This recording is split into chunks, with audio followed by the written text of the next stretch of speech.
I don't remember when the air started tasting like copper, or if it ever didn't.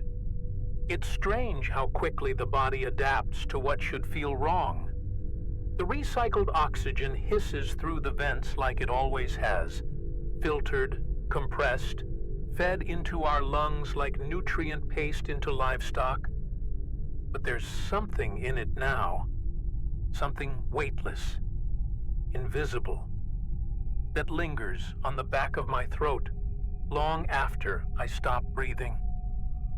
I've stopped trusting my own senses down here. Even now, as I'm speaking, I can feel my tongue thickening, swelling against the roof of my mouth like it's trying to silence me. I told myself this would be a simple rotation. 3 weeks at depth. Collect samples, run assays, monitor tectonic shifts in the lower mantle strata of HD 2221204C Forties ammonia C. Then back to orbit, back to the transport ship, back to Earth. Back to my daughter's voice on the other end of the line. Grainy, but real. That was the plan. But now, I'm not sure if any of us are going back. The walls creak more than they should. Not the typical hull strain from pressure fluctuations. This is different. It's rhythmic. Like something slow and deliberate is brushing along the exterior, testing the seams, tracing the weld lines with a patience no natural current should have. At night, if you can call it night down here, I lie awake and count the seconds between each groan of metal, each subtle shift in the temperature gradient across the aft bulkhead. And I imagine it's breathing, somewhere beyond the steel and carbon fiber, just out of reach. Watching. 2 days ago, or maybe 3, Akamoto came to me after shift change. His skin looked pale, almost translucent under the low light strips we keep running to save power. He said he could feel something moving under his skin. He laughed when he said it. That dry, nervous laugh people use when they're trying to make a joke out of fear. I told him it was probably a reaction to the recycled humidity. Maybe some kind of electrolyte imbalance from the limited food stores. He nodded like he believed me, but later that night, I heard him scratching. Through the wall, over and over. Slow at first, then faster, like he was trying to peel something off from the inside. Mirella isn't sleeping either. She stopped logging data. I found her staring at the main viewport yesterday, her hands pressed flat against the glass, eyes wide, pupils blown so large her irises were just thin rings of color. I asked her what she saw. She didn't answer, just kept whispering. Something about pulses in the dark, patterns in the sonar feed that don't make sense. The feed does look strange, I won't lie. When I reviewed the last few hours of sonar telemetry, the return signals weren't bouncing the way they should. Instead of scatter, we're getting these tight, spiraling clusters, converging, repeating, growing closer with each cycle. It almost looks like it's moving around us, encircling, but at this depth, that's impossible. There's no known life form here capable of locomotion at these pressures. No vessel, no current strong enough to generate that kind of signature. I'm trying to hold it together. For them. For myself. For the mission. But when I close my eyes, I see it. Not clearly. Never fully. But I feel it. Pressing against the edges of my thoughts. Bleeding into my dreams like cold liquid smoke. If this recording reaches the surface, if anyone hears this, please, tell her I'm sorry. Tell her I never meant to open the hatch. I've been replaying the moment in my head, over and over, like a corrupted loop I can't break out of. The hatch wasn't supposed to open, not under these conditions, not with external pressure still active, but when I stood there, staring at the control panel. I swear, for a second, I could feel something pulling from the other side. Not physically, not like suction or current, but something deeper. A kind of gravity that wasn't measured in newtons, but in attention, as if the ocean itself had noticed me and wanted me closer. Akamoto keeps to his bunk now.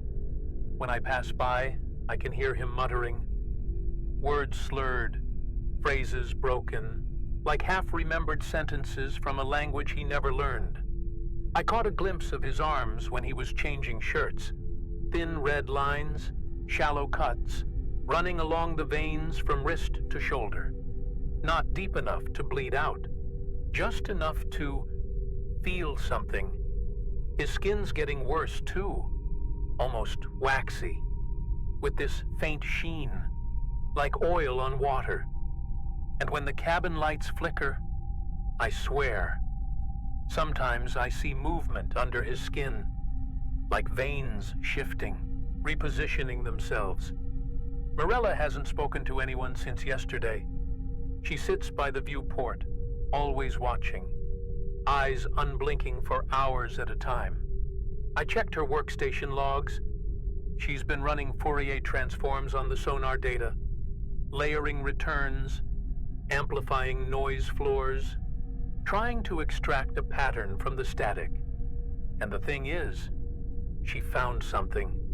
Repeating intervals, low-frequency harmonics, almost like a heartbeat, too slow, too deep for any known marine phenomenon at this depth.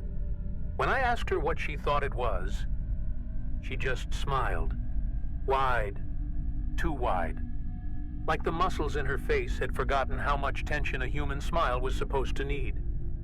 And me, I'm tired, bone tired. The kind of exhaustion that settles in your marrow and makes your whole body feel like wet concrete. But sleep won't come. Not really. When I close my eyes, there's this pressure building behind them, like something's filling the space where my dreams should be. And sometimes, just before I drift off, I feel it. The subtle shift in air density, the faintest vibration through the floor plates, like something massive is moving past us, just outside the hull, dragging itself through the dark, slowly, deliberately, waiting for us to come closer, or for the walls to give way. I noticed the first real shift during systems check, 12 hours after the sonar anomalies started clustering. The environmental control logs showed brief spikes in cabin pressure, just for a fraction of a second. Barely enough to trigger an alert, but it wasn't random. The spikes lined up perfectly with the sonar pulses, like the whole vessel was breathing in time with whatever's out there. I told myself it was coincidence, microfissures flexing, thermal expansion from the reactor cycling. But deep down, I knew better. Things don't line up like that by accident. Not this far from sunlight, not this deep in chemical night. Akamoto's gotten worse. He stopped eating, locked himself in the maintenance corridor near the aft tanks. When I went to check on him, the air smelled like ammonia, raw and thick, like we'd sprung a leak. But the gauges were normal. I found him curled against the wall, both hands pressed against his stomach, whispering to himself in short, clipped syllables, like he was arguing with something just below his diaphragm. When I called his name, he didn't look at me, just tapped the metal floor with his knuckles, over and over. 5 quick taps. Pause. 5 more. Rhythmic. Intentional. Like some kind of coded response to a question I hadn't asked. Then the lights started dimming. Not all at once. Just in slow, uneven waves. Like the vessel was exhaling, drawing energy back into itself. The LED indicators along the bulkheads would pulse faintly, then fade, leaving us in this half-lit twilight that made every surface look soft, organic, like wet cartilage. Morella stayed near the viewport the whole time, murmuring under her breath, running her fingertips along the glass like she was tracing invisible veins. I caught a fragment of what she said, something about nodes in the periphery, synapses opening, a network waking up. Her voice didn't sound like hers anymore, too calm, too rehearsed, like she was reading a script written inside her own skull. And then, the audio loop started. At first, we thought it was interference, white noise bleeding from the external comms, maybe a glitch in the array. But when we isolated the frequency, there it was, a steady, low-frequency signal buried under the static. Not a voice, not words, but intention, a pulse, repeating at 7-second intervals, like sonar, but from the inside out. The signal wasn't bouncing back from the ocean. It was radiating from within the ship itself, from the walls, from the floors, from us. I ran a sweep for electromagnetic contamination, looking for a leak from the power cells, or maybe interference from the subsonic propulsion coils. But all readings came back clean. Dead clean. Too clean. Like someone had wiped the noise floor, erased every background signature we should have seen. And still, the pulse continued. 7 seconds on, 7 seconds off. Over and over. When I shut down the sensors, when I physically pulled the input relays, it didn't stop. It just kept going. Now, every time I pause, every time I hold my breath, I can feel it, like a second heartbeat. Not mine, not human, sinking itself to me, waiting for me to slip, to forget, to let it in. Oh, ChatGPT Disa. I caught myself tapping along with it earlier, didn't even realize until my fingers started to ache. Same rhythm, same intervals, like muscle memory for a song I've never heard. When I tried to stop, my hands kept moving on their own. Small tremors, little pulses, like the nerves underneath my skin had found their own conductor. I wrapped my fingers in gauze just to stop seeing it. But even now, I swear I can feel them twitching beneath the fabric, keeping time, as if waiting for something I don't understand. Morella's eyes are worse. The irises have thinned to the point where you can barely see them. Just two black wells, swallowing whatever light touches them. She doesn't blink anymore. Not even when the emergency strobes kicked on during the last power fluctuation. She just stared into the dark, her breath slow and even, like she was matching it to something only she could hear. When I stood behind her, close enough to see the condensation on the glass, I swear, I saw shapes moving beyond the viewport, slow, fluid, larger than the ship itself. Akamoto's knuckle tapping has changed. Longer pauses now. Different sequence. 3, 2, 3, 2. Like a countdown. Or maybe a response to something only he can hear. I tried asking him what it meant, but he just laughed. This low, wet sound, like he was gargling salt water. There's a smell coming off him now. Not sweat. Not infection. Something sharper, metallic, like ozone and rust. When I leaned in to check for fever, I swear his skin felt colder than the air around him, like he's sinking, molecule by molecule, away from us. The ship's systems are degrading faster than we can track. Navigation is frozen, propulsion unresponsive. Even life support is showing anomalies in oxygen concentration. Despite the tanks reading full. I've rerouted twice. purged the filters, but the air still feels thick, like it's being exhaled from something else. I opened an access panel near the reactor conduit just to check for coolant leaks, and inside, the insulation lining the walls. It's wet, dripping, not from condensation, but from something denser, sticky between my fingers, like mucus or plasma, still warm, still moving. I pulled the external drone footage 3 hours ago, against protocol, but I needed to see for myself.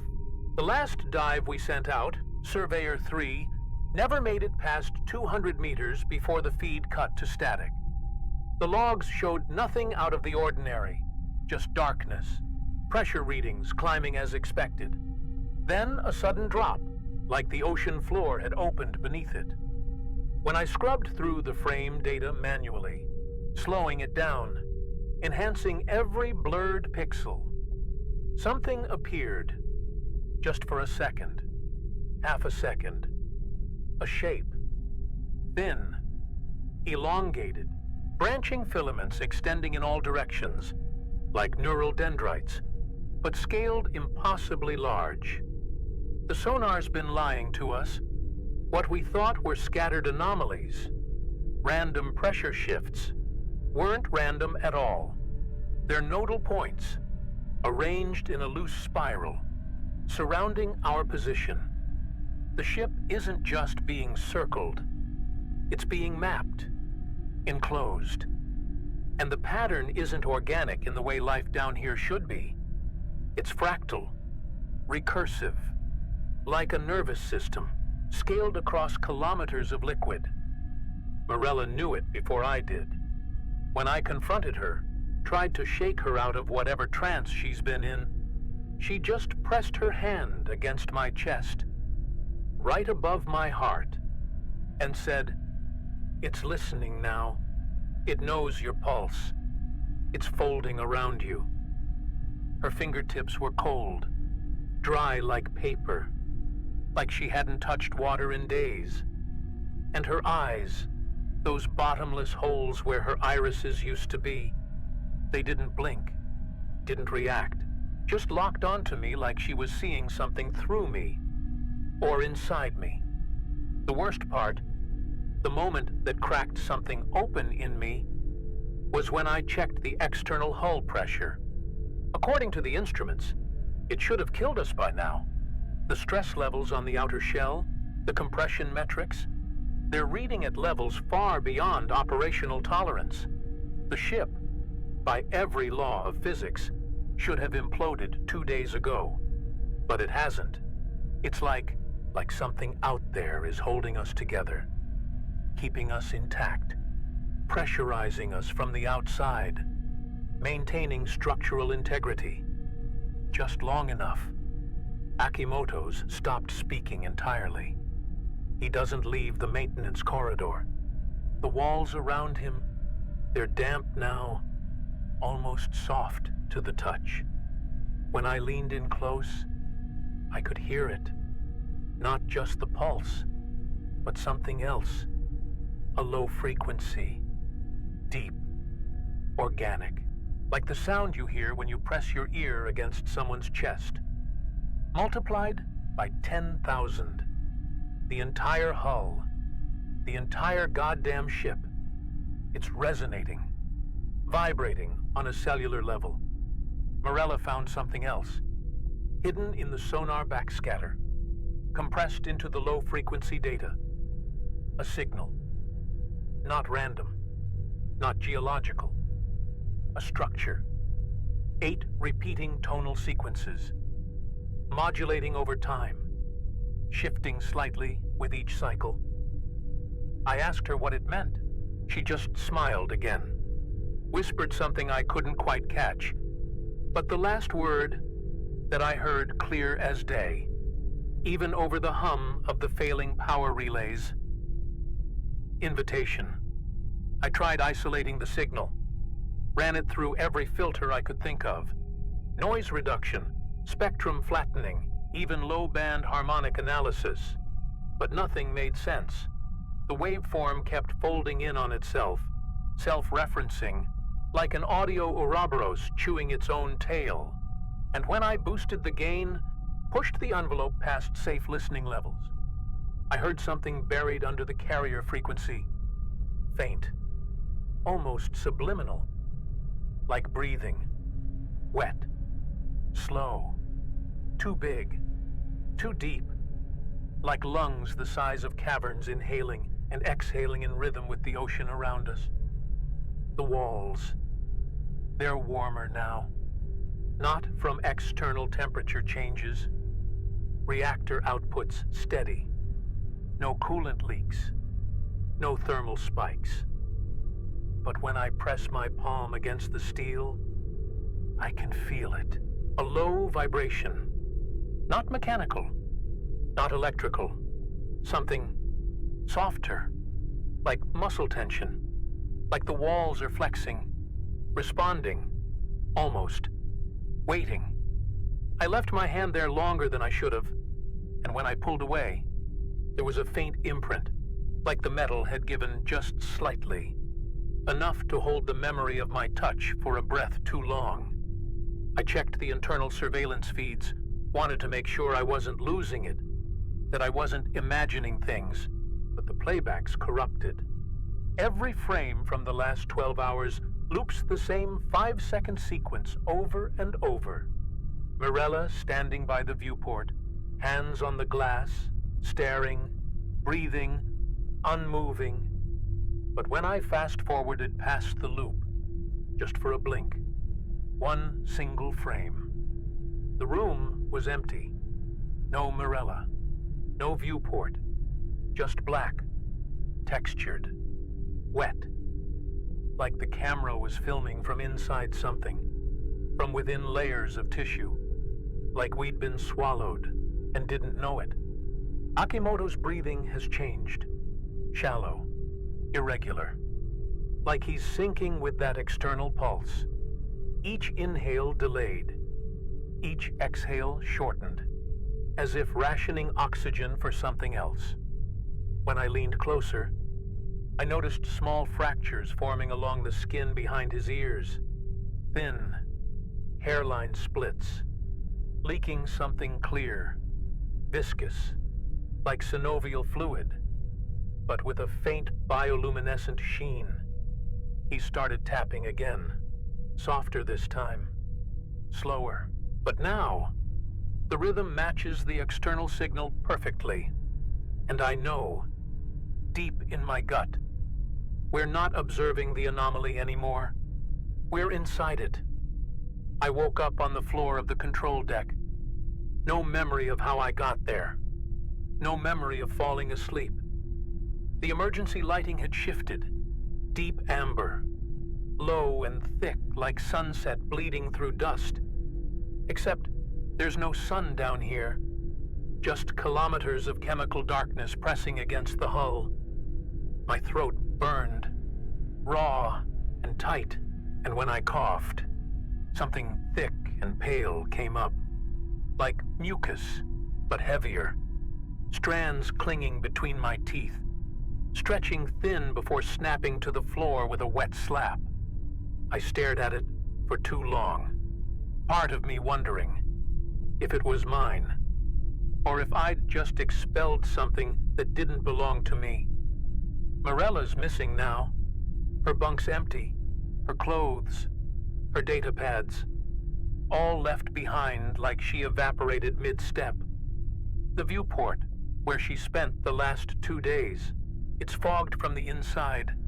Layers of condensation streaked with what looks like oil. Like fingerprints dragging downward in long, slow pulls. I don't know if I imagined it, but when I wiped a patch clean, just for a second, I thought I saw her, outside, floating, eyes open, skin pale and bloated, hair drifting around her like seaweed, staring straight back at me from the black. But when I blinked, she was gone. Akimoto's skin has started to peel, not in flakes, but in long, ribbon-like strips from his shoulders and arms. He doesn't react, doesn't scream, doesn't even blink as layers of dermis slough away like wet paper. His joints, they don't move right anymore. Bending in angles they shouldn't, like something's rearranging him from the inside. I tried touching him, just to ground him, to make him look at me. But his skin, it's cold, dense, like packing foam soaked in brine. When he finally spoke, his voice came out in short bursts, segmented, like radio packets breaking through static. And none of it was in any language I recognized. The ship, I think it's moving. Not under engine power, not from propulsion, but drifting, sinking, pulled by something deeper than gravity, something intentional. The internal pressures climbing again, but the hull integrity remains impossibly stable. The walls are warmer still, pulsing in slow waves, almost like a heartbeat, like the entire vessel is being metabolized, processed in phases we can't perceive. The lights flicker, long, slow, not random anymore, but in patterns that match the external pulse. Faster now, like we're approaching something. I checked the comm logs, desperate for any signal, any relay to the surface, but all outgoing transmissions, every single one, loops back. My own voice, distorted, feeding back through every channel, whispering things I never said. I sat there, headset clamped tight, listening to myself, saying words I didn't remember recording, until the final transmission, where my voice, slow and low, said one thing, over and over. Open the hatch, open the hatch, open the hatch. And even now, even with every part of me screaming to resist, I can feel the weight of that command, pulling at my hands, making me wonder just how long I've already been following it. The floor beneath me feels softer now, less like metal, more like membrane, like walking across something that remembers pressure, that pushes back in subtle, deliberate ways with every step. When I kneel, I swear I can feel it, the pulse, rising through my knees, into my spine. Like I'm part of a larger circulatory system I didn't consent to join.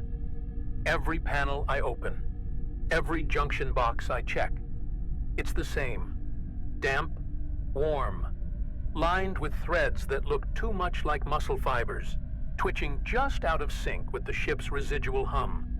I tried locking myself in the comms bay, sealed the doors, shut off every non-essential system, but it doesn't matter. The walls breathe.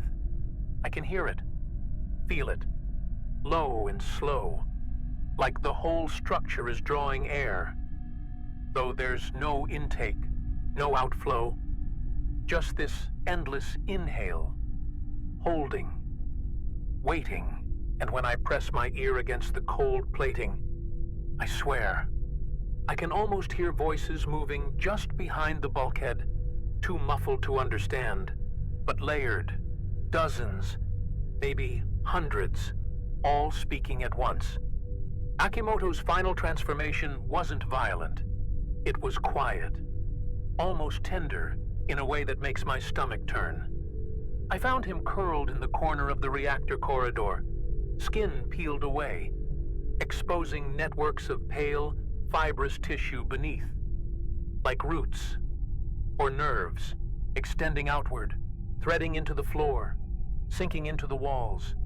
His eyes, or what's left of them, still open, glassy, staring at nothing, or everything. I don't know.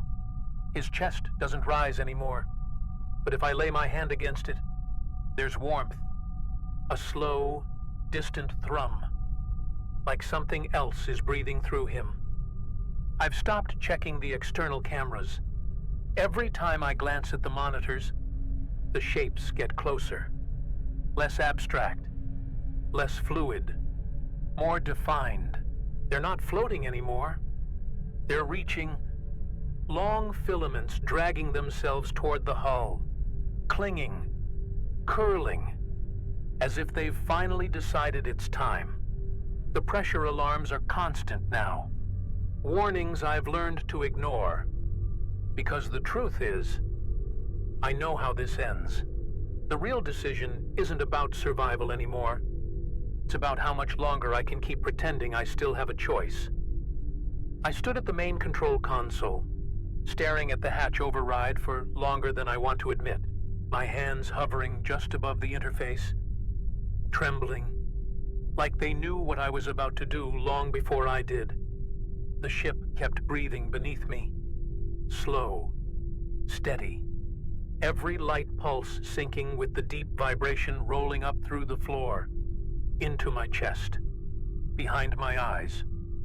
The external pressure gauge climbed past safety margins again, alarms flashing, but no breach, no collapse. Just this impossible stasis, this feeling like we're being preserved, held, until the moment was right. I tried locking out the sequence, bypassing the manual controls, rerouting the power from the hatch servos, but the system fought me. Lines of code overwrote themselves in real time. Strings of unknown characters, symbols that shouldn't exist in any known language set, crawling across the display like digital veins. Every attempt to shut it down, the same result. The override reset itself, back to green, back to ready, waiting, pulsing with that same 7-second rhythm, as if the decision had already been made. And all that was left was me pressing the final key. The final straw came when I heard her voice again.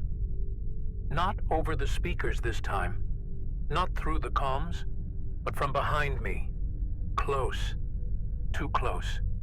Morella, or something wearing her voice, whispered my name, soft, almost tender, like she was standing just over my shoulder, waiting for me to turn around. I didn't. I couldn't. My body locked, every muscle tensing, every hair on my neck standing on end. But in that moment, I knew. This wasn't about choice anymore. The ship, the ocean, the thing outside, they'd been patient long enough. So I unlocked the hatch. The alarms died instantly. Lights stabilizing. Pressure readings dropping, as if the entire vessel exhaled at once, releasing a breath it had held for days. The air shifted, warmer, heavier, dense with moisture and something else. Something sweet, metallic, like blood left too long in the sun. The first tendrils slipped through the threshold, slow, deliberate, caressing the floor, the walls, tasting every surface like it had all the time in the world. I didn't run. I didn't scream. I just stood there, watching as the room filled, as the dark reached for me. And when it touched my skin, I didn't pull away. It moved like liquid thought, slower than water, faster than fear, sliding across the floor with impossible grace, curling around my ankles, tasting the air where I stood. The temperature dropped, or maybe rose. It's hard to tell anymore. My skin couldn't decide between burning and freezing, every nerve firing out of sync, like the signals had been rerouted, hijacked, overwritten. I felt my heartbeat slow, then double, then stop for one terrible second before starting again. Harder, stronger, but not quite mine. The walls pulsed in time with me, or maybe I pulsed in time with them. It's hard to know where the boundary is now. The metal felt soft under my fingertips, damp, almost yielding, like skin stretched too thin over something deeper, alive, waiting to be touched. The lights dimmed to a deep, throbbing red, not from power loss, but from choice, from design. As if the ship itself had decided this was the right color for the moment. The air thickened, each breath like pulling syrup through my throat, lungs aching, but still working, somehow, still working. I stumbled back toward the console, reaching for some kind of control, some kind of lever to pull. But the screens were blank now. All of them, just black, with faint threads of color moving beneath the surface like veins behind skin, or capillaries under glass. Then, one by one, the monitors lit back up, each one showing the same thing, my face, staring back at me from every angle, blinking out of sync, mouths moving, but not saying what I was saying. Some smiled, some screamed, one just watched, perfectly still, as if waiting for me to finally catch up. And beneath all of it, behind the walls, beneath the floor, inside the air itself, I felt it move again. Slow, endless, vast in a way that broke scale and distance, folding around us from every direction at once. The pulse grew faster, almost joyful, like it was celebrating, like it had been waiting for this singular moment of consent.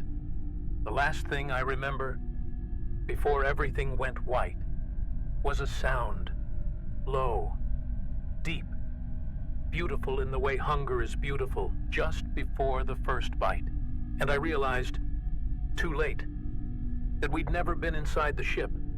Not really. I don't know how long I've been here, wherever here is. There's no ship, no walls, no pressure alarms, just this endless low-frequency hum vibrating through what's left of me. I open my eyes, but there's no light, just gradients of darkness shifting in slow currents, like sediment stirring on the ocean floor after something massive has passed overhead. I try to move, arms, legs, but the signals don't go anywhere, like my body's still there, somewhere, sealed inside a shape that no longer belongs to me. Memories come in pulses now, not linear, not in order. Akamoto's voice, Morella's stare, the smell of wet steel and ammonia, all surfacing in flashes, like bad signal through broken speakers. Sometimes I hear my own voice calling from a distance, repeating words I don't remember saying, looping, like a corrupted transmission that never fully stops. The beat is still with me, that 7-second rhythm, except now it's inside, deeper than marrow, part of whatever I've become. Every so often, I catch glimpses of something beyond the black, structures too vast to process, columns of fluid architecture, neural filaments stretching across kilometers of void, blinking, thinking, remembering me. I get the feeling, sometimes, that I'm being replayed, like a memory fragment inside a nervous system that isn't human, that I'm not alive, not dead, just stored, a small echo stitched into something bigger, older, hungrier. The others, I can feel them too, scattered like fragments, woven into this place, this body, this new skin we all share. There was a final recording. I remember that now. A last transmission that must have reached the surface, because sometimes, in the drift, I hear new voices calling back, distorted, distant, but human, fresh, curious. They're coming down here, following the same beacon we left behind, stepping into the same dark we couldn't escape. And as their signals grow closer, clearer, I feel the pulse change. Faster, sharper, like waking hunger. The cycle isn't over. It never was. Sometimes, when the drift slows, I catch fragments of surface chatter bleeding through the static. Mission updates, telemetry pings, laughter from crews who don't know yet. Their voices sound so bright, so untouched, like light passing through deep water, stretched thin and distorted before it ever reaches me. I want to warn them, scream, break through whatever veil separates this place from theirs. But the thought dies before it forms. My mouth doesn't open. My lungs don't fill. There's no air here. Only current. Only pulse. I dream now, if you can call it that. Long corridors of flesh and metal. Rooms where gravity folds sideways. Spaces that shouldn't exist. Shouldn't hold shape, but do. I drift past faces I almost recognize. Blurred. Smeared like wet paint over glass. Their eyes following me as I float by. There's warmth in some of these places. Pockets of memory so real, I forget for a moment that I'm nothing but residue. A thinking echo trapped in something's long, slow digestion. Then the walls pulse again, and I remember where I am. I wonder if she'll ever hear this. My daughter. If the recording even survived. If the last data packet reached orbit before everything below sank into this organ, this waiting mouth. I wonder what they'll tell her. That her father was a scientist, lost in the line of duty, another casualty of deep-sea research gone wrong? Or will they classify it, bury it, call it an anomaly and send the next crew down, like they always do? Part of me hopes she never listens. But another part, the part that still feels the pulse, knows she will. And when she does, when she hears my voice, woven with static and distance and salt, I hope she understands. This isn't a warning. It's an invitation. The cycle wants new threads, new signals, new minds to fold into itself. I can already feel it shifting, reaching, broadcasting in wavelengths no human ear was built to catch. Soon, they'll come. They always do. And down here, where the light never reaches, the hunger is patient and endless.